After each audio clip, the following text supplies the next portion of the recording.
Ça complique les choses. Ça complique les choses. Ça devrait les simplifier en théorie. Quand on le dit comme ça, on dit bah, si je travaille avec mes potes, ça va aller tout seul, ça va cliquer, on va avancer super vite. Et en fait, le problème, c'est que dès qu'il va avoir une tension, au lieu de se régler en un claquement de doigts quand c'est quelqu'un avec qui on n'a pas d'affect, il va falloir dénouer le problème, etc. Et en plus, ça peut traîner. Donc...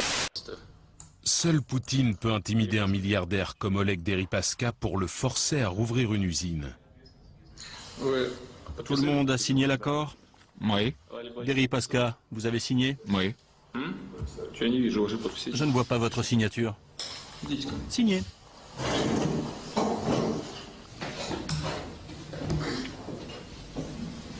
Voici l'accord.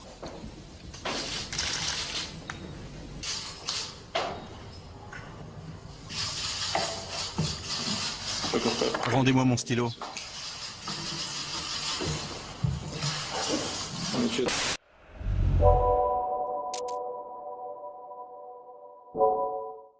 C'est ma décision.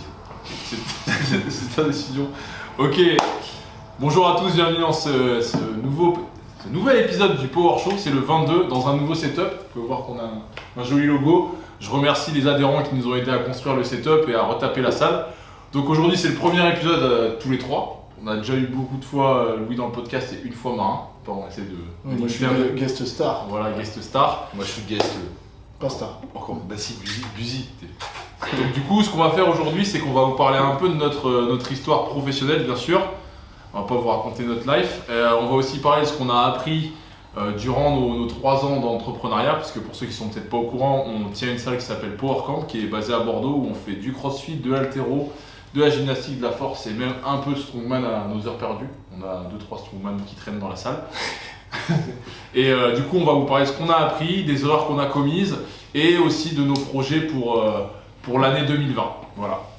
Donc déjà, la première chose que j'aimerais qu'on voit un peu, c'est quelles difficultés on a eu à la création. Pour toi, Marin, c'est quoi les trucs qui nous ont le plus fait Donc c'est au pluriel. Hein. Quelles difficultés un peu, juste pour retracer un peu, qu'est-ce que c'est de monter une box? Parce que je sais qu'il y en a beaucoup qui regardent ce podcast, qui ont soit déjà une box de CrossFit, soit qui ont pour projet de devenir coach, de travailler dans ce milieu, ou peut-être même d'ouvrir leur propre salle. Je pense que l'une des premières difficultés, c'est que la plupart des gens montent des box dans les villes où ils habitent.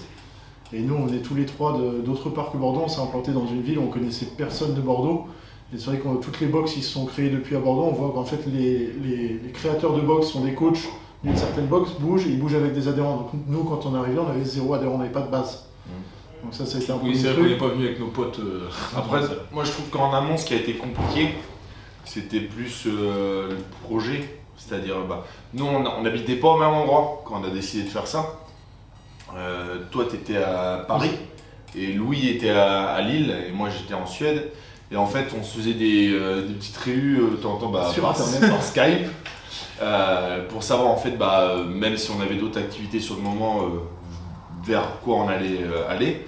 Donc on faisait un peu le projet comme ça, on faisait un peu le business plan déjà en fait, puisqu'on a commencé à le construire. Donc ça, pour moi, c'était le premier souci, c'était en gros de monter une boîte avec des gens qui sont pas au même endroit. C'était un peu compliqué. Et puis après, ce qui était dur aussi, c'était de se lancer dans un projet alors qu'on avait tous les trois une situation en sortie d'école. Toi, tu étais déjà installé en Suède, tu avais une super promesse de salaire, tu avais ton. Ah ouais, j'avais déjà le salaire. J'avais déjà le salaire bien. Tu veux dire que tu gagnais plus de thunes qu'aujourd'hui? Ah oui. Je crois. On moins 4 en plus 6 fois. 5-6 fois. 6 fois. Mais non, après, si on parle de sous, le truc qui a été le plus galère vraiment, ça a été les banques, de toute façon. Ouais. Les banques, ça a été galère à fond. C'est toi qui as géré, mais t'en as appelé combien des banques? Déjà, je les ai appelés tous les jours. J'ai appelé les banques tous les jours. À partir du moment où on était en contact avec une banque, alors je sais pas si c'est la bonne méthode, mais les banques, de toute façon, vous vous rappelez, parce que moi je suis stressé du groupe. Et j'appelais les banques tous les jours pour leur demander où c'en était. Et puis les mecs à la fin, ils voyaient le numéro, ils savaient que c'était moi. Et puis ils me disaient c'est la même chose que hier. Et j'ai dit oui mais il faut savoir. Est-ce que c'est mieux?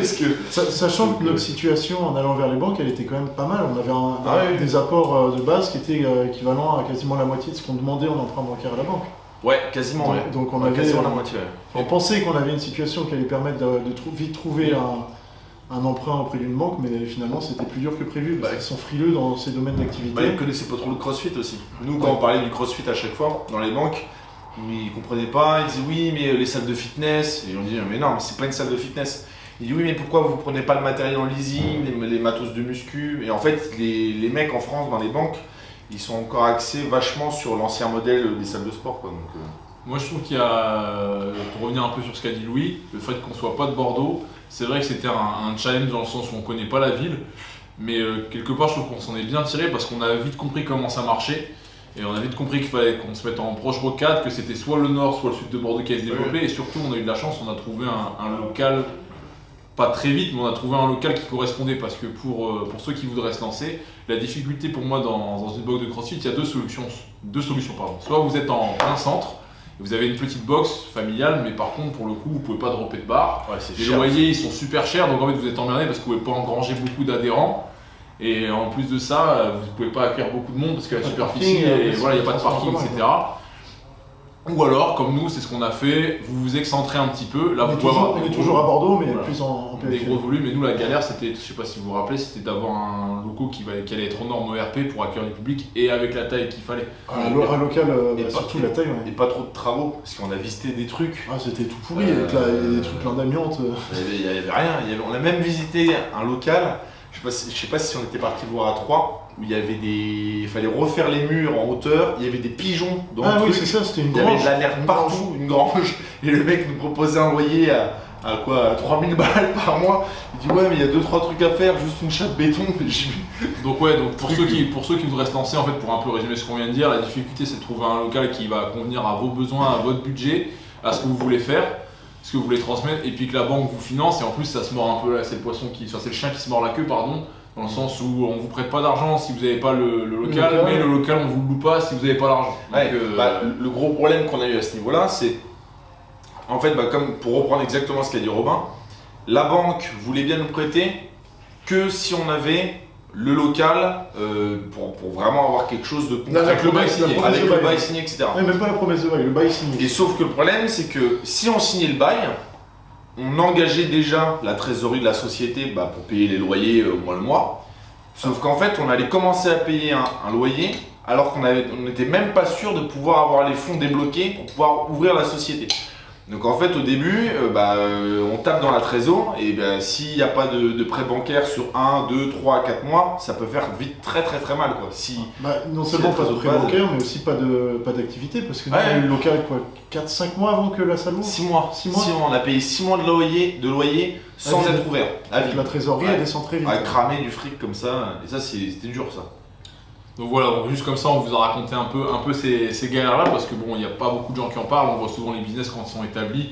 On parle pas des débuts, on parle pas du début. Parce on n'a pas parlé des travaux, mais qu'est-ce qu'on a fait? On a refait les douches parce qu'elles étaient toutes pétées, mais on avait déjà des arrivées d'eau.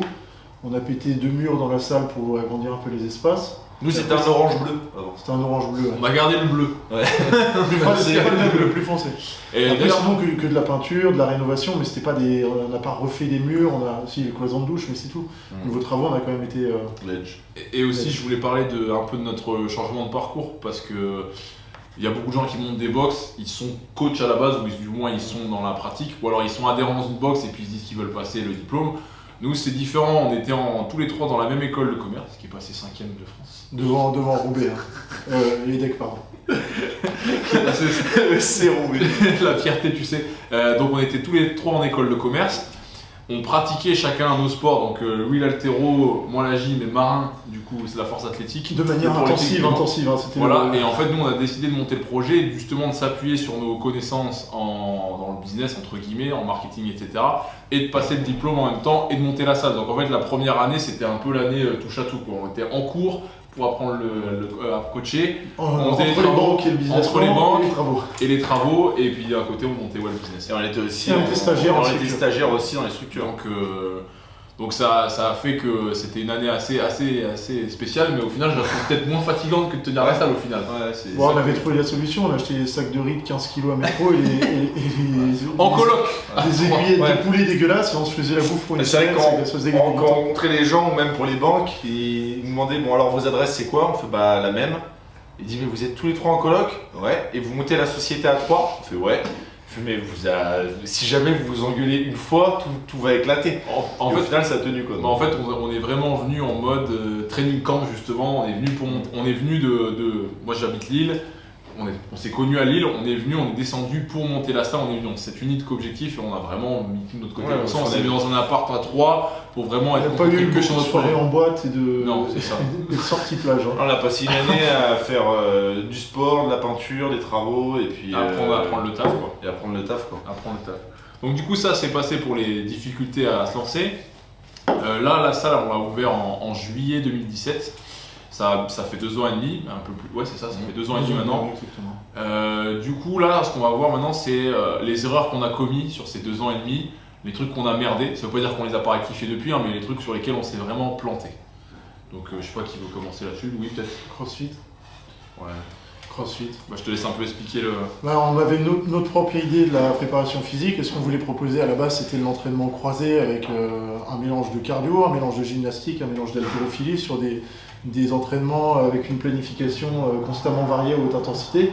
Donc du CrossFit, mais on ne s'est pas affilié CrossFit, on n'avait pas le nom. Et le CrossFitter n'aime pas quand il n'y a pas de nom CrossFit. Donc du jour au lendemain, quand on a pris l'affiliation CrossFit, c'était au bout de combien de temps? Parce qu'on avait des difficultés. On a mis un an et demi. Un an et demi. Et bah, Quasi. du jour au C'est lendemain, ça. on n'a pas changé la prog, on n'a rien changé réellement dans la salle, juste le nom CrossFit en plus qui a fait exploser la structure. Donc en soi, on paye une affiliation auprès de CrossFit, mais elle a été rentabilisée hyper vite. C'est un truc qui a fait exploser quand même. Je dirais en plus de ça, l'idée de base nous, qu'on avait, c'était une idée peut-être, alors je dis pas trop en avance par rapport à ce qui se fait aujourd'hui, mais en fait à la base quand on a monté ce projet-là, on l'a fait parce qu'on avait eu des influences, les gars qui étaient partis aux États-Unis, moi qui étais parti en Suède, et en fait là-bas les salles elles fonctionnent pas exactement de la même manière qu'en France. C'est-à-dire que moi dans ma salle où j'étais en Suède, Qui est un SAT, c'est ça, c'est une ouais, grosse chaîne. SATS, ouais, c'est une énorme chaîne où du coup dedans il y a des gens qui font de l'haltéro, des gens qui font de la force, de la gym et des gens qui font leur WOD à côté. Et en fait les gars aux États-Unis il y avait un peu aussi le même esprit et ce qu'on voulait faire avec PowerCamp c'était avoir, comme nous on venait de 3 sports différents, avoir un peu le côté spécialiste et on s'était dit on va proposer quelque chose de spécialiste pour les gens qui font du CrossFit, ils vont dire tiens je vais aller faire de la gym, je vais aller faire de l'haltéro, je vais aller faire de la force pour m'améliorer. Et en fait, on s'est dit aussi, en biais, il fallait quand même qu'on fasse du CrossFit. Donc à l'époque, que nous on appelait cross training, donc qui est on va dire la discipline sous la marque CrossFit. Et en fait, on a vite vu que c'était un peu le truc qui allait pouvoir faire vivre la salle aussi. qu'il Sachant fallait qu'on faisait plus du le cross développer, training, quoi. on pouvait faire un 21-15-9 thruster traction. Ah C'était oui, pas du complètement, cross ouais. training, fente sauter, Non. pompe sur les genoux et le cross training. Ouais, c'était la même chose. En fait, pour revenir à ce que tu disais sur la programmation, notre programmation au sein de la structure, elle a évolué, mais elle a évolué parce que c'était le cours normal des choses, parce qu'on apprend le métier forcément. Au bout de 3 ans à coacher des 12-15 personnes La logistique, par heure, par jour, l'adaptation tu des commences mouvements. à apprendre et puis on a appris aussi de la culture CrossFit au fur et à mesure. Le vrai souci, c'est qu'en fait le cross-training en France a une mauvaise réputation. Cross-training, c'est associé au Global Gym qui font ça et qui mettent un rack, etc.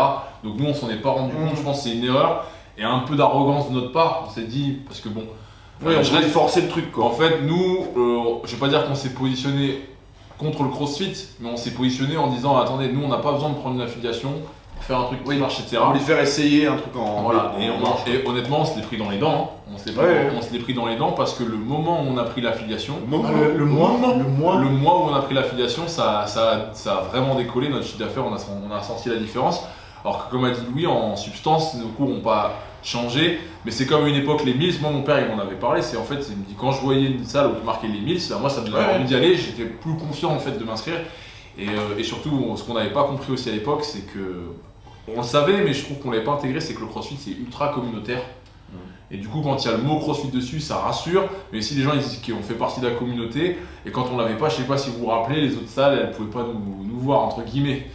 Donc, Oui, parce qu'on était un peu les imposteurs. On était un peu imposteurs sur Bordeaux en disant Voilà, c'est ça. ils font du CrossFit, mais ils l'appellent pas CrossFit, mais le cross. Oui, mais en fait c'était du cross-training, donc en fait on faisait un sport qui existe déjà. C'est juste qu'on n'avait pas l'affiliation, donc on ne suivait pas les règles que les autres suivaient. Quoi. Et puis honnêtement, pour avoir on a pris l'affiliation CrossFit, j'ai passé mon Level 1, j'ai passé mon CrossFit Key, qui sont 2 super formations. Mais en dehors de ça, CrossFit ne fait rien à part nous prendre nos thunes et nous laisser l'opportunité d'utiliser un nom. Traduisez pas la vidéo pour Greg Glassman si vous On va voulez. se faire. Non, mais ce que je veux dire, c'est qu'on a. Il y a un... Ah non, il t'apporte le nom. Il t'apporte le nom. Et le nom, on t'apporte beaucoup. Et le mais nom t'apporte en soi, il n'y a beaucoup. pas de Il y a pas de soutien, support. énorme derrière. Ce que je veux dire, c'est que c'est pas un vrai système de franchise. Comme quand tu prends une franchise McDonald's, t'as tous les supports, t'as tous les process qui te sont donnés. Ouais, etc. mais en fait, je pense que ça, il le donne quand même. Sauf qu'en fait, il n'y a pas de moyen de contrôle. C'est-à-dire que, par exemple, là, quand il y a eu la réunion avec les affiliates à Bordeaux, il a partagé la nouvelle vision, etc. Comment il fallait un peu transmettre la nouvelle idée qu'il y avait derrière le CrossFit. Donc, je pense qu'ils font ça. Sauf qu'ils n'ont pas de moyens derrière pour contrôler. C'est-à-dire, en fait, il n'y a pas de suivi, il y a pas de suivi qualité en fait. C'est uniquement des pistes. Oui, voilà. C'est-à-dire qu'ils savent pas, et de toute façon, c'est quasi impossible à faire, à part contrôle inopiné, etc. Mais ils savent pas du tout en fait si ce qu'ils ont émis comme nouvelle ligne directrice pour la suite, elle est appliquée ou pas. Oui. Donc pour moi, ils te donnent quand même un impact parce que quand tu regardes, c'est un truc con, mais quand on fait les Wody Row, quand on fait les benchmarks, ça c'est des trucs qu'on fait qui marchent, les adhérents ils aiment bien. Ça, en fait, c'est aussi créé par la marque. C'est juste que c'est tombé un peu dans le domaine commun parce qu'on se dit, bah tiens, j'ai pas besoin de payer une affiliation pour faire le benchmark. Mais ça provient quand même de la marque. En fait, là, ce que tu es en train de dire, c'est que la culture, elle est tellement forte que c'est ça un peu qui fait un peu office de Oui, process, quoi. en fait, on a l'impression que c'est détaché de la marque. En fait, c'est la marque qui a quand même créé, quoi. Mais je suis d'accord que ça tombe presque dans le domaine commun, quoi. Ce que je veux dire, c'est que si vous prenez l'affiliation CrossFit, ne vous attendez pas à avoir de l'aide de la part de CrossFit HQ. Ils sont là pour vous offrir la possibilité d'utiliser leur nom en tant qu'outil marketing. Après, c'est ce qu'ils présentent. Après, c'est ce que nous on avait besoin au final, Oui. c'est pour ça qu'on l'a fait. Il n'y a pas de mensonge à ce niveau-là. Ouais. Je veux dire, il n'y a pas de. Non, ils n'avaient rien promis. Il n'y a pas de template en disant tiens, bah là, si tu prends l'affiliation, tu as ça, ça, ça, et puis tu as les rendez-vous. Ils le disent très bien, et de toute façon, ils le savent qu'en utilisant juste le nom CrossFit, il y a une énorme répercussion financière. Ça te donne un plus gros potentiel Ah bah, business. c'est sûr et certain. On a gagné plus d'argent qu'on aurait perdu en prenant l'affiliation CrossFit. Oui, voilà. Donc en soi, Ah, mais complètement. Et donc puis, en soi, et là on le recommande à tout le monde. Ah, c'est pour ça, cette structure, ouais. Ce sera peut-être pas valable dans 2-3 ans, parce qu'on sait pas comment le CrossFit va évoluer, le marché va évoluer. Mais en tout cas, pour l'instant, c'est encore d'actualité. Si vous ouvrez une box, même si vous avez une spécialité, que vous avez une vision un peu différente, il n'y a rien qui vous empêche de faire comme nous. C'est-à-dire que nous, on s'appelle pas CrossFit quelque chose, on s'appelle Power Camp. Après, on a CrossFit Et et on a Ça, la l'entité CrossFit CrossFit et WC qui est au sein de notre structure. Donc ça peut être une solution pour vous si vous voulez vous démarquer un peu plus. Une autre erreur qu'on a fait, je voulais en parler, c'est comme nous on vient d'école de commerce et qu'on a tous les trois travaillé, par nos stages, etc. On a travaillé dans des bureaux. On a tous eu un petit côté rejet du process, rejet d'être dans une grande société, d'avoir des procès, d'être hyper organisé, etc. Ouais. Moi. Toi moins, mais je veux dire c'est qu'à la base, c'est ce qui a motivé quand même. Ah, c'est vrai qu'on a souvent donné la réponse à des problèmes en disant ouais c'est bon on n'est pas une grosse boîte, Voilà. on le fait à la cool. Ce que je veux dire, c'est qu'à la base, si on a monté cette société, c'est par passion, mais c'est aussi parce qu'il y a un mode de vie qui va avec. C'est pas qu'on veut pas avoir de compte à rendre à quelqu'un, c'est qu'on veut que notre organisation elle soit flexible, qu'on puisse gérer notre emploi du temps comme on veut et faire ce qu'on aime. Et en faisant ça, on a un peu rejeté tout ce qui est process d'organisation, etc. Et c'est un truc qui nous a mis des bâtons dans les roues. Et moi, le premier, j'étais celui qui était peut-être des trois le plus en mode à la cool, non, on prend pas la tête, etc. C'est vrai que toutes tes photos sont en chaussettes toi. Voilà. Donc ce genre de choses, et ça je pense que c'est un truc où on s'est un peu trompé, on est en train de revenir dessus. Ah oui, complètement. Moi je pense que de toute façon, une société, si elle évolue, en fait, il faut prendre la logique inverse, c'est pourquoi les grosses sociétés, elles se feraient chier en fait à avoir 40 process ou 50 process, 60 process. Et pour moi, il n'y a aucun mec qui ouvre sa société et qui se dit tiens, je vais faire plein de process pour faire chier le monde. Je vais faire chier. Ma boîte ce serait Parce que, 80% d'administratif. Parce que pour faire chier le monde. les process, ça fait chier. Mais en fait, si on se met après dans la logique opposée, si on se dit bah ok, pourquoi il y a un process, est-ce que, à part faire chier, est-ce qu'il y a une vraie raison? Et en fait, nous on s'en rend compte. Ce qui marche mieux maintenant, c'est pour déléguer, pour organiser tous les trucs. Déléguer et même pour faire des. Pour contrôler. Nous on se fait souvent des petites réunions en interne de manière hebdomadaire et on a vite vu que ça peut très vite arriver de parler du même sujet ou du même problème toutes les semaines et en fait de pas vraiment avancer dessus. Alors que le fait de, ok, on marque sur une feuille, tac tac tac, on a fait ça, on a l'ordre du jour de la semaine dernière et en fait ça c'est mieux d'avoir des feuilles de route pour avoir un suivi et ça c'est le début en fait du process. Oui. Et puis de toute façon toute société qui vise à s'expandre, ça va obligatoirement va y avoir du process parce que s'il y a d'autres personnes qui intègrent la société, elles sont pas ici depuis le début comme nous. Donc automatiquement, il faut mettre un cadre, des limites, et pour en les fait, stagiaires, il n'y a que comme ça en fait que ça peut être rigoureux, quoi. Sinon, en fait, c'est de l'à peu près, Voilà. c'est oui, mais là. Tiens, profites-en, vu qu'on n'est pas encore trop avancé, si on peut faire une annonce pour les stagiaires, on n'y a pas pensé. Ouais. Si jamais il y en a qui Je te passent sur BPGF, c'est qui souhaitent avoir une structure, nous on peut accueillir combien de personnes Là, pour l'instant, deux personnes qui font déjà du crossfit. C'est-à-dire que ça va être le truc basique qu'on demande, c'est d'avoir quelqu'un qui fait du crossfit. Parce qu'on veut pas vous former sur les mouvements, on veut vous former sur la pédagogie. Là, pour moi, de toute façon, un stage, je vais pas faire toute la philosophie du stage, mais pour moi, il faut que la personne elle apporte quelque chose à la société et que nous on apporte quelque chose. Et pour moi, le deal, c'est la personne elle apporte ses connaissances sur le crossfit, sa manière de coacher, son côté positif, aussi son attitude, sa personnalité. Et puis nous, la contrepartie, c'est on va donner un peu tout ce qui est tips sur les différentes spécialités, sur les disciplines qu'on connaît chacun, sur la gestion, sur les choses qui sont, on va dire, un peu plus poussées. Mais pour moi, il faut qu'il y ait un échange relation client. En sachant que maintenant on commence à être habitué à avoir des stagiaires, on a eu des stagiaires DE, on a eu des stagiaires qui n'avaient rien à voir, qui faisaient de l'événementiel, des stagiaires VT. Donc on a eu pas mal d'expérience avec eux. Je résume un peu pour là où on en est. Donc le fait de ne pas prendre l'affiliation directe, c'était une erreur. Le fait de un peu rejeter les process, de tout jeter par la fenêtre et de vouloir avoir une structure un peu à la baba cool. Et pour moi, le dernier sujet, c'est le fait de travailler avec les amis. Un petit peu qu'on a. Alors, parce que c'est pareil, ça c'est. Non mais, je rigole. Et on parle pas de nous, on parle des gens extérieurs à nous parce que forcément nous on partage les récompenses mais on partage surtout les risques. En fait, c'est ça qui fait que, aussi qu'on arrive à discuter. C'est si on fout rien, on se pénalise tous les trois.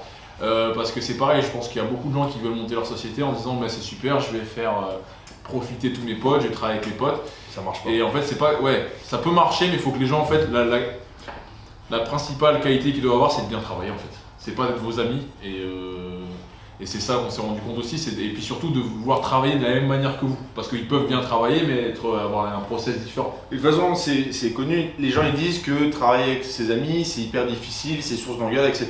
Mais il y a une raison, c'est que pour moi en fait, à partir du moment où il y a de l'affect qui rentre en jeu, c'est plus dur de dire les choses. On s'emmerde, on perd du temps, etc. Donc là, ce qui fait que nous ça marche, et que ça marche bien, c'est qu'on se dit les choses. c'est qu'on se dit les choses. Ça fait aussi 8 ans qu'on est potes.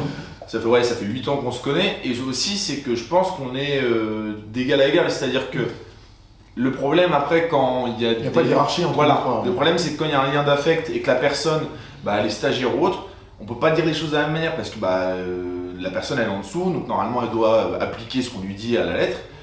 Parce que c'est comme ça que ça marche. Si c'était quelqu'un de l'extérieur qu'on ne connaissait pas, ça serait comme ça que ça marcherait. C'est comme ça que ça marchait avec certains stagiaires extérieurs. Exactement. Et dès qu'il y a du lien, en fait, c'est pas bon. Donc il faut essayer, je trouve, après même si... C'est notre expérience perso, c'est notre ressenti de toute façon. Que c'est pas une bonne idée de travailler avec les gens qu'on connaît parce que ça complique les choses. Ça complique les choses. Ça devrait les simplifier en théorie quand on le dit comme ça. On dit si je travaille avec mes potes, ça va aller tout seul, ça va cliquer, on va avancer super vite. Et en fait, le problème c'est que dès qu'il va avoir une tension, au lieu de se régler en un claquement de doigts quand c'est quelqu'un avec qui on n'a pas d'affect, il va falloir dénouer le problème, etc. Et en plus, ça peut traîner.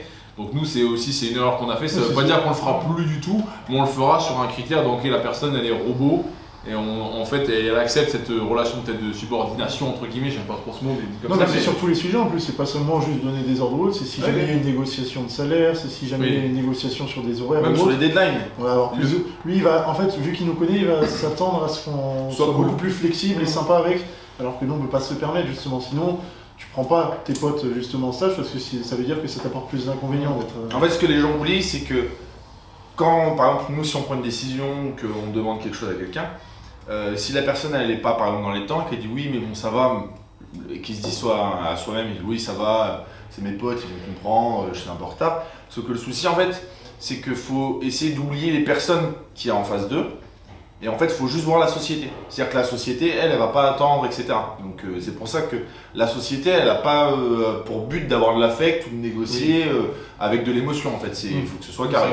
Et je pense qu'en plus, il y a beaucoup de gens qui tiennent des box, je pense qu'ils tombent dans ce genre de choses parce que même le crossfit se veut comme ça. C'est hyper social, même avec les adhérents, c'est dur de mettre des barrières. Toute la structure en fait. Et voilà. Tout est fait en fait pour que les gens se sentent à l'aise, etc. Et c'est ça qui est super cool, c'est ça qui fait que je pense qu'on a on avait 10 personnes derrière l'accueil. Voilà, donc en fait, au début on a dit pas de règles presque, on se l'est pas dit, mais en tout cas on a agi tel quel. Et au fur et à mesure, vous voyez, on se rend compte qu'il faut mettre les règles, les gens en ont besoin. et ça fait du bien à tout le monde en fait les règles. Ouais, complètement. Et pour moi, si je peux juste redire un truc vas-y, y a pas de sur tout ce qui est erreur pour les personnes qui ouvrent leur box, pour moi, le problème, celui que j'ai le plus vu, c'est qu'il y a beaucoup de gens qui ouvrent des box qui sont des sportifs ou qui sont dans le milieu de l'activité physique. C'est-à-dire des mecs qui disent ouais bah moi je suis pompier, j'adore le crossfit, j'en fais, j'ai envie d'ouvrir ma box, je quitte mon taf.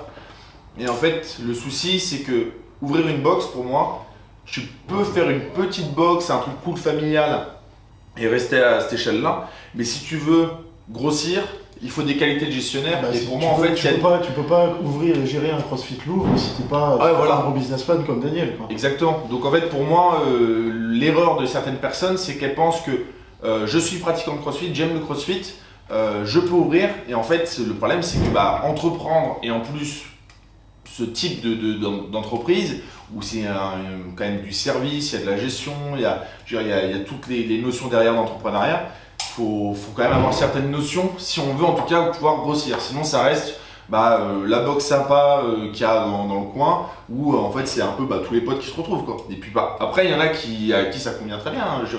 C'est des petites box de quartier, tout le monde a en fait il faut savoir où tu veux aller. Oui voilà, c'est une question. Exactement.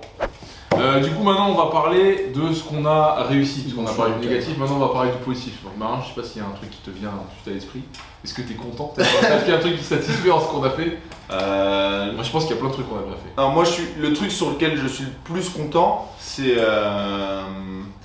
d'avoir créé en fait un nom qui parle aux gens, c'est-à-dire quand les gens disent Power Camp, tiens moi j'ai mes potes là-bas, ou en fait il y a une image, il y a une entité qui est créée derrière le nom. Pour moi en fait c'était un des trucs les plus importants. À chaque fois qu'on a fait des trucs, c'était pour moi localement c'est le plus important au début, sur les premières années, c'était de créer une entité et un nom en fait qui parle aux gens, pas juste se dire une salle de sport. Power Camp c'est quoi?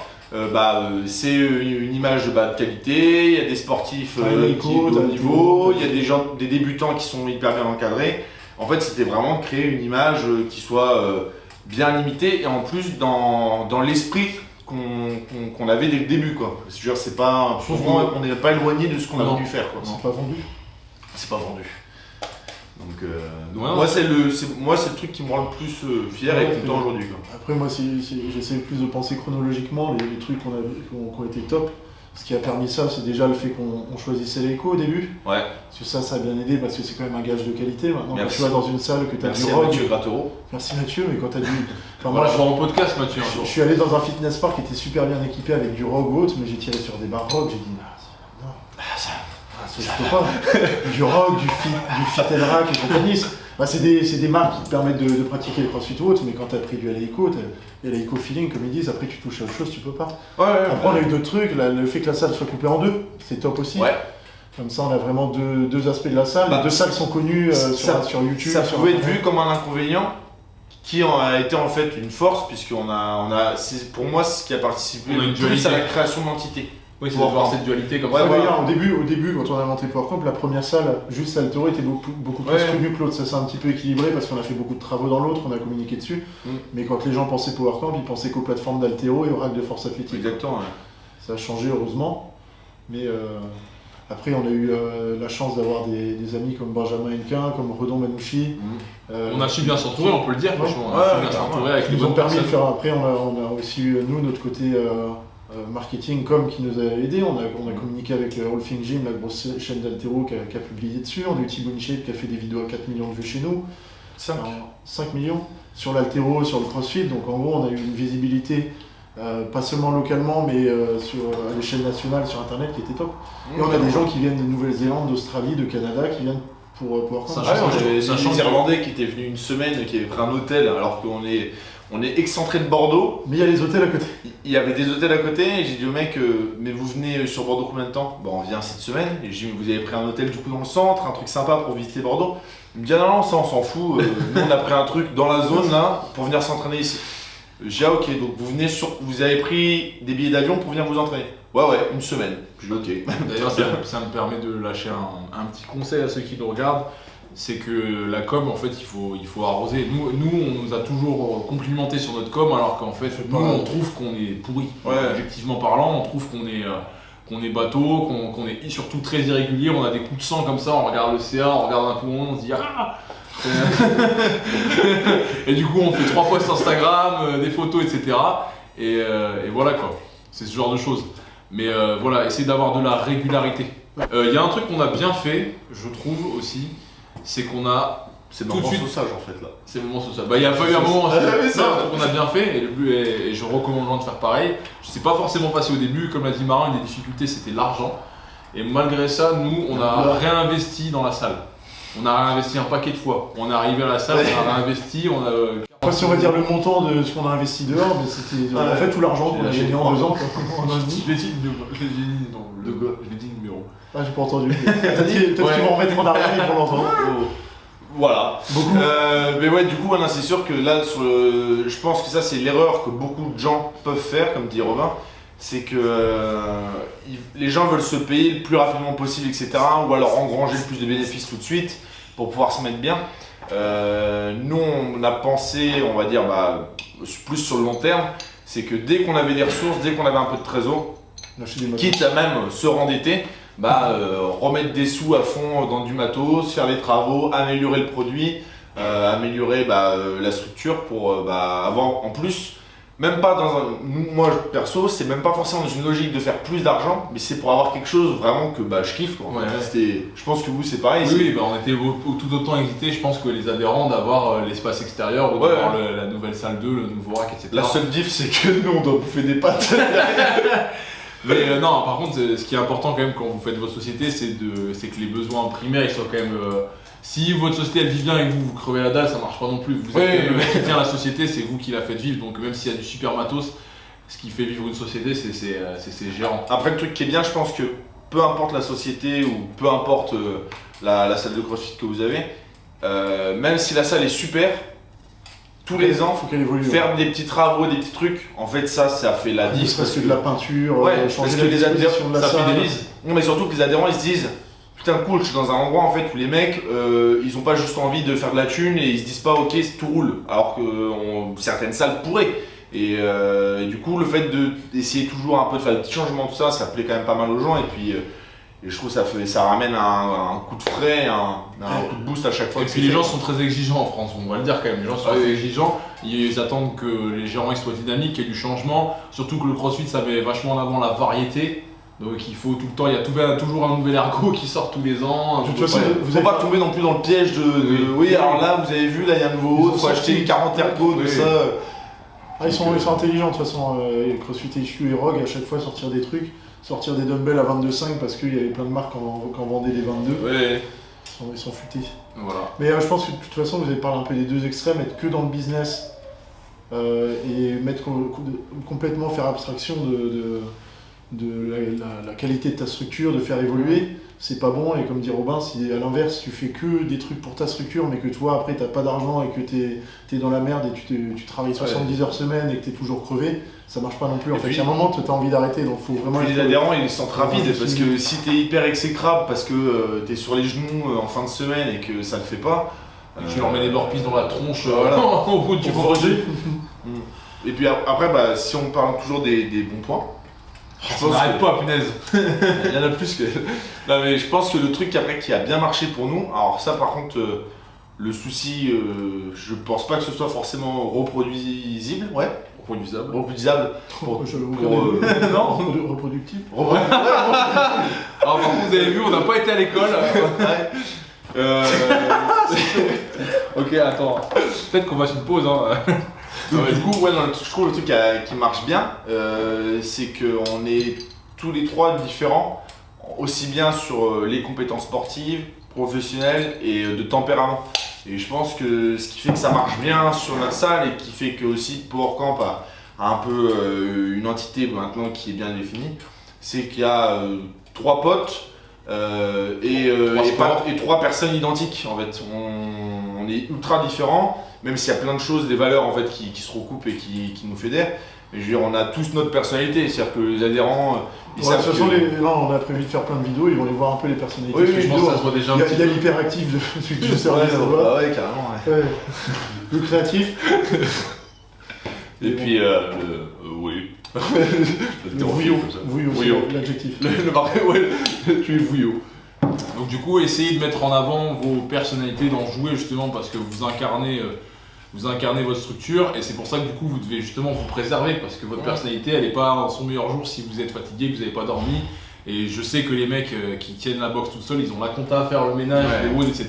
Ça, c'est... D'ailleurs, je leur ai un gros respect sur eux pour faire ça parce que c'est pas évident. Nous, on a la chance d'être à 3, donc de pouvoir gérer la fatigue comme ça. Même pour les coups durs qu'on a eu, parce que les coups durs, faut pas croire que c'est tout le temps cool. Moi, par exemple, je sais qu'il y a des moments où j'étais pas du tout bien, où de temps en temps on était deux à pas aller bien, il y en a toujours un qui dit bah non mais là ça va, et en fait rattraper un peu. Voilà.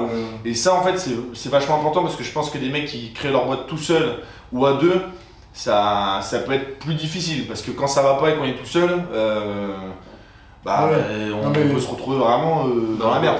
Ça permet une flexibilité aussi. Nous on a des horaires qui sont larges d'ouverture. On ne ferme pas tous les week-ends parce qu'on est en compète, donc ça va différencier d'un mec qui est coach dans sa boxe, honneur et athlète en même temps. Ouais, complètement. Donc, nous sur la première année, sur la deuxième année, on a fermé 2 jours. On avait fermé le 14 juillet, on avait fermé le 1er janvier. Non, 3 jours. 1er janvier, 14 juillet, 25 décembre. Et ouvert tous les autres jours fériés, du coup. Voilà. C'était vraiment sur l'année complète, on a fermé 3 jours. Bon, voilà. Et ça ne veut pas dire qu'on a tous bossé tous les jours. C'est pas non plus aussi. Donc du coup, j'essaie un petit peu de résumer ce qu'on a dit, les trucs qu'on a bien fait. Réinvestir dans la salle régulièrement pour montrer votre dynamisme et fidéliser vos adhérents. Le fait de mettre en avant vos personnalités et votre spécialité. Si vous avez, en gros, si vous voulez être une salle qui fait du crossfit et du strongman, il faut jouer à fond là-dessus. Ouais, il faut faire ce qu'on aime. Voilà, il faut faire ce que vous aimez. Il faut le développer à fond. Qu'est-ce que j'ai dit d'autre aussi? La com.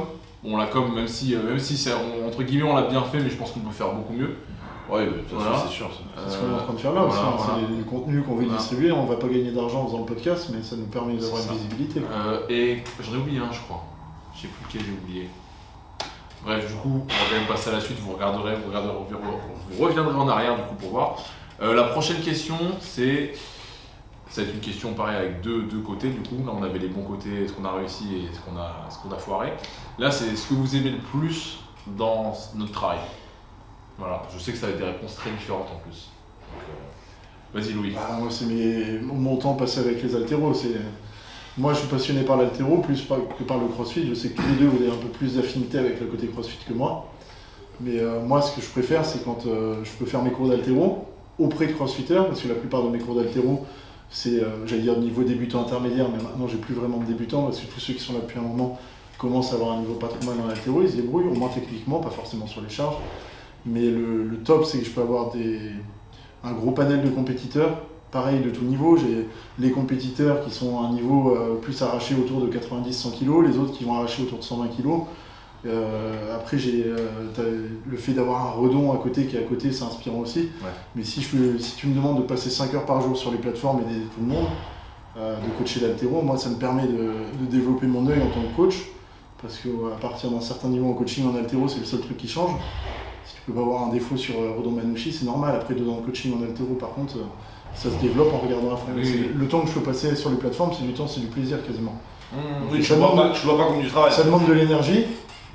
Parfois, il y en a qui vont peut-être être frustrés parce que j'ai passé plus de temps avec certains qu'avec d'autres.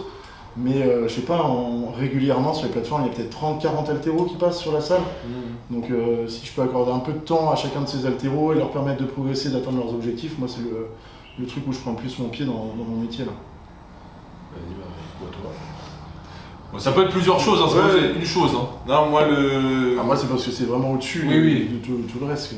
Moi, non, le truc que, de toute façon, ce qui caractérise le fait, ce que j'aime bien, alors c'est pas que j'ai pas l'impression de travailler depuis 3 ans, même si c'est le cas, parce que on fait beaucoup d'heures, mais en fait, je me force jamais en fait.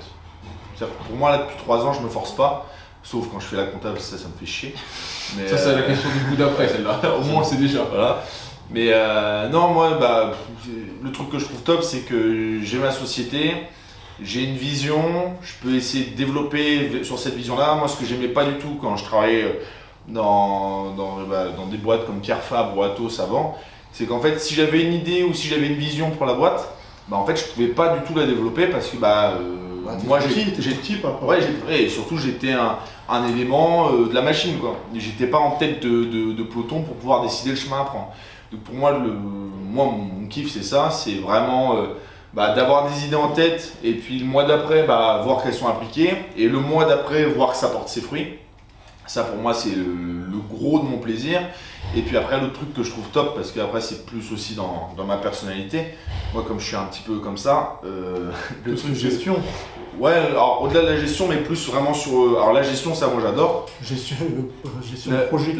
Ouais, gestion de projet, entrepreneuriat, tout ça, c'est le truc dans lequel je prends beaucoup de plaisir. Et puis après sur l'exercice vraiment du taf avec les adhérents, le truc que je trouve top, c'est que on fait quand même un taf où on est avec que des gens qui sont de bonne humeur, ou en tout cas, s'ils sont pas de bonne humeur quand ils arrivent, ils ressortent et ils ont le sourire. Et ils viennent pour se détendre, ils viennent pour et ça en vrai, c'est comme les gens. Moi je me rappelle quand on habitait dans le nord, il y avait toujours moi je les appelais des connards.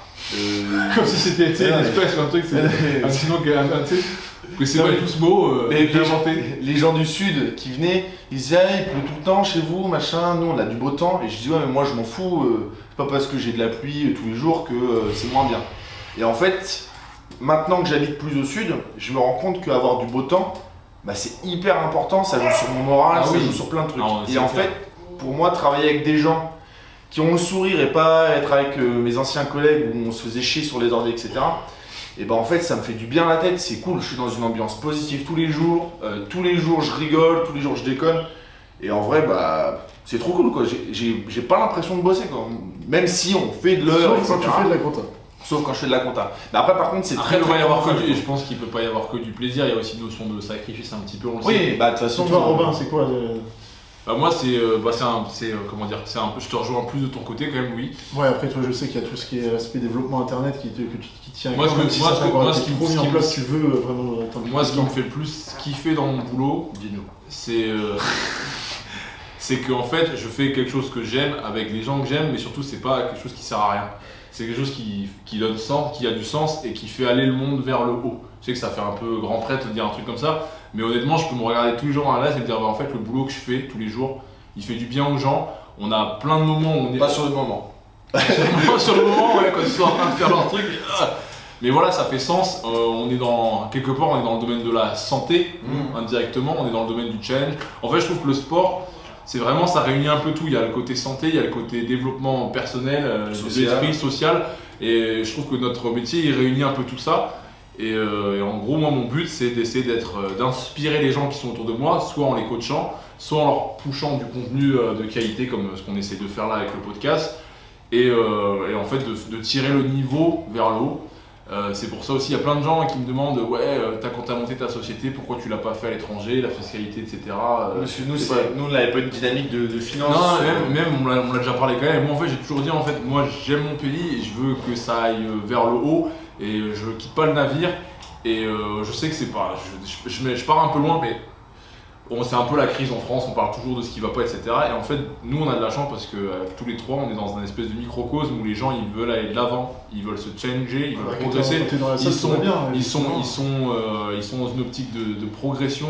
Il y a du respect, les gens s'aiment beaucoup et surtout, c'est l'entraide parce que je peux pas vous raconter le nombre de fois, tout ce qui est là, vous voyez là, c'est des gens qui nous ont aidés pour le faire. On n'a pas fait tout seul, heureusement, on a été aidés. Donc c'est vraiment ce côté un peu faire un travail qui me plaît et qui a du sens. Et dans une communauté, au début j'aimais pas du tout le mot communauté, quand on parlait CrossFit, c'est pas un truc dans lequel je me retrouvais. Oui, ça faisait un peu sectaire. Et en fait voilà, et maintenant le mot communauté je le comprends comme une espèce de tribu dans laquelle je vis. Donc, c'est ça. Et puis voilà, le dernier truc où il a un peu mis le doigt dessus, c'est en train de le devenir, c'est créer du contenu. Voilà, je sais pas si vous avez d'autres choses à rajouter. Non, à part moi je suis. Pour moi le point fort vraiment de notre taf c'est. Pour moi c'est l'aspect social. C'est même. Moi, en tout cas, quand tu dis d'aider les gens à aller mieux, etc., moi, le truc que je trouve top, et en plus, je pense que vous avez peut-être 1 ou 2 adhérents en tête, c'est qu'il y a des gens qui sont venus il y a peut-être 1 an et demi, et qui aujourd'hui sont, pour moi, plus du tout les mêmes personnes. Je ne veux pas citer de personnes pour. Il y en a, c'est club de rencontre aussi, un petit peu. Mais il y en a, ils ont vraiment changé parce qu'en fait, comme c'est un sport où il y a vachement de liens, vachement de contacts, il y a des gens qui se sont vachement ouverts. Et socialement et qui qui ont des nouveaux potes, qui sont plus cool. Et ouais, en fait, c'est ça que je trouve bien, c'est que, comme tu dis, on aide les gens dans le sport, dans la santé, mais aussi sur le social. C'est-à-dire que c'est un tout en fait. De toute façon, les gens qui font beaucoup de sport, ça prend une grande place dans leur vie. Et puis nous, on le voit encore plus, puisqu'on en a fait notre travail, quoi. Il y en a qui je pense, ont l'ambition de monter des box de CrossFit, ils allaient s'attendre à ce qu'on dise on peut s'entraîner plus. Parce qu'il y avait un podcast là-dessus. S'entraîner plus. S'entraîner Ah ouais, plus. ça, c'est pas vrai du tout. Moi, je m'entraînais. Si tu peux t'entraîner plus, mais c'est en Moi, je vais couper. Moi, je m'entraînais beaucoup plus, plus t'entraînes sérieusement moins avant. Ouais, pareil. Et le souci, c'est que quand tu t'entraînes dans ta salle, les gens, en fait, il n'y a pas écrit comme sur les taxis quand c'est rouge occupé ou vert libre. Et du coup, tu t'entraînes, s'il y a un Oui, mec t'es censé avoir fini à 14h, tu restes jusqu'à 17 pour t'entraîner, mais l'autre il sait pas en fait. Ou tu fais ta barre, ouais, ça va, c'est cool, le mec te parle, et en fait, t'as envie de lui parler parce que déjà t'es content de le voir, etc. Mais ça me met une parfois t'as fausse pas envie, t'es confiance. obligé. Mais du coup, ton entraînement qui devait durer 1h30, il dure 3h quoi. Et en fait, ouais, c'est moins qualitatif quoi. C'est beaucoup plus dur d'être concentré quoi. Ouais. C'est beaucoup plus dur d'être concentré. Après, on a trouvé notre technique, on s'entraîne toujours aux mêmes horaires, c'est l'heure creuse. Mais voilà, donc si vous ouvrez des box pour vous entraîner, en plus dites-vous qu'avec le nombre de fois où vous allez arriver stressé à la salle pour un truc ou un truc. Ouvrez pas de box. Ouais. C'est la mauvaise. Si vous voulez être un athlète de haut niveau dans le crossfit, dans l'haltéro, la force, la gym, ouvrez pas de box. Ouais, voilà. C'est le meilleur conseil, c'est sportif de haut niveau, faut pas ouvrir de salle. De toute façon, ouais, c'est clair. Et du coup, ça nous permet d'arriver sur le dernier sujet, c'est nos projets pour l'année 2020. Alors, c'est pas concerté, le y en a qui va partir en couille, qui va dire un truc. Alors moi du coup c'est avant mes parts. du coup, vas-y Louis, commence, je sais pas si t'as... Je pense qu'on va... Alors on a fait le gros des travaux qu'on voulait faire dans la salle, de toute façon là en fin 2019. On veut faire des petits travaux et des trucs qui restent, on aimerait bien avoir 2 plateformes d'haltéro en plus. L'espace extérieur, on va Je te mettre en place. Je te coupe juste un petit peu, du coup on vous fera bientôt une vidéo d'un gym tour, comme ça vous verrez à quoi elle ressemble la salle. Voilà, excuse-moi. Avec cette salle-là qui est le cabinet ostéo dans lequel on est maintenant. Donc l'espace extérieur, on veut essayer parce qu'il a été utilisé l'été dernier, mais on pense qu'il peut être encore optimisé. Donc changer le sol notamment, voir ce qu'on peut mettre en place pour que les gens aient envie d'aller s'entraîner dessus, parce qu'on a quand même la chance d'avoir ça. Et le deuxième, le gros du travail, le gros des projets, ce serait pareil, le développement internet. Parce qu'on on voit que les gens répondent bien, les internautes sont contents, ça marche bien, les adhérents sont contents qu'on propose ça aussi. Et nous, ça nous permet d'avoir une visibilité. Quand on est appelé après pour des séminaires, pour mettre en place un truc, c'est notamment grâce à ça. Donc c'est le gros des projets.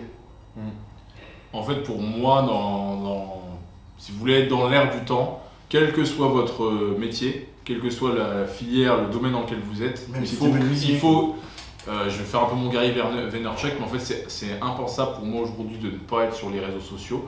Qu'on aime ou qu'on n'aime pas ça, chacun a un réseau social qui lui correspond plus. Par exemple, Marin il est beaucoup plus à l'aise sur Instagram, moi je pense que je préfère sur YouTube. Louis Ouais, mais il est bon sur les deux. toi par exemple, t'es pas spécialement Instagram, mais Oui, voilà. tu l'entretiens. Mais voilà, ce que je veux dire, ça, c'est qu'il faut absolument, si vous êtes gérant de box, de créer du contenu et créer du contenu de qualité. Pas un truc, en fait, être actif c'est bien, mais être actif pour être actif, Louis il en a parlé un peu tout à l'heure, si c'est juste pour poster au haut du jour, ça n'apporte pas grand chose selon moi. Il faut vraiment qu'on essaie d'apporter du contenu. Ça peut être de la diète, ça peut être juste du coaching mental, ça peut être tout et n'importe quoi, c'est juste que ça doit être quelque chose qui est. Ou ça peut être un truc esthétique, un truc. Faire le con. Ouais, ou faire le con. Ouais, ou faire le con. Non, le but c'est de proposer quelque chose qui. C'est du divertissement en fait. Ouais, mais carrément. Mais c'est du divertissement utile. C'est du divertissement utile. Mais de toute façon, c'est pas dur. Même si c'est important de s'instruire et d'apprendre des trucs, aujourd'hui on le voit bien, les gens ils préfèrent regarder des choses qui les divertissent que d'apprendre des trucs. Oui, voilà. Sinon, Arte, ce serait la chaîne la plus regardée de France. Quoi. Après, on est en train de. Après, on est en train de. C'est en train de changer un petit peu, tu vois, avec tout ce qui est podcast, série, on est en train de se rendre compte que les gens ils veulent de moins en moins des contenus très courts, ils aiment aussi des contenus longs qui permettent de développer par exemple pour une série un synopsis beaucoup plus complexe avec des personnages beaucoup plus complexes, pareil sur les podcasts. Après c'est parce qu'on est dedans, toi t'écoutes combien de podcasts par semaine? Enfin t'as combien de podcasts que tu suis? Moi je dois en suivre aucun podcast français, une petite dizaine je pense. Ouais, moi il y a bien 3-4 podcasts où Marin 0. Je regarde toutes les semaines, je peux peut-être passer 8-10 heures sur des podcasts. Parce qu'en fait, c'est le temps que je passe sur la compta. Tu vois, c'est bon. Mais ça, ce qui est bien avec les podcasts, c'est que ça se digère super bien. Bah tu peux le faire sans être trop concentré parce qu'il n'y a pas les infos. Pour ça, je préfère qu'il écoute pas de podcast. Non mais les infos sont pas condensées. Moi, ils regardent les podcasts pour moi en fait. Après, ils font le débrief et. et t'as pas besoin d'être concentré, tu peux faire autre chose en même temps. Donc tu peux l'écouter tout le temps, le podcast.